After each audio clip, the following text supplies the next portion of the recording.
દેશની પ્રગતિ માટે વિજ્ઞાનવાદ અને ધાર્મિક મૂલ્યોનું સંતુલન આવશ્યક. દેશના સર્વાંગી વિકાસ માટે વિજ્ઞાનવાદ અને ધાર્મિક મૂલ્યો વચ્ચે સંતુલન જાળવવાની જરૂરિયાત આજે વધુ મહત્વપૂર્ણ બની છે. આધુનિક યુગમાં વિજ્ઞાન અને ટેકનોલોજી દેશને પ્રગતિના નવા શિખરો સુધી લઈ જઈ રહ્યા છે, જ્યારે ધાર્મિક અને નૈતિક મૂલ્યો સમાજને સંસ્કારી, શિસ્તબદ્ધ અને સંવેદનશીલ બનાવે છે.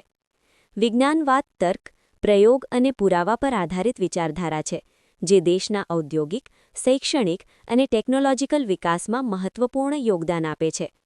ભારતે ISRO જેવી સંસ્થાઓ દ્વારા વિશ્વમાં પોતાની આગવી ઓળખ ઊભી કરી છે, જે વિજ્ઞાનવાદના પ્રભાવને દર્શાવે છે.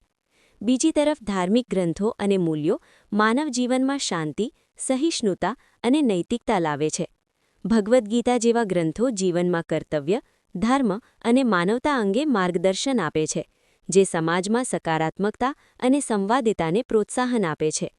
પરંતુ ધ્યાનમાં રાખવું જરૂરી છે કે ધર્મમાં પાખંડ અને અંધશ્રદ્ધાને કોઈ સ્થાન ન હોવું જોઈએ. સાચો ધર્મ એ માનવતાની સેવા, સત્ય અને નૈતિકતામાં રહેલો છે, નહીં કે અંધ અનુસરણમાં. વિશેષજ્ઞોના મતે માત્ર વિજ્ઞાનવાદ કે માત્ર ધાર્મિકતા પર આધારિત વિકાસ પૂરતો નથી. બંને વચ્ચે યોગ્ય સંતુલન જાળવીને જ દેશને સમૃદ્ધ, પ્રગતિશીલ અને સંસ્કારી બનાવી શકાય છે.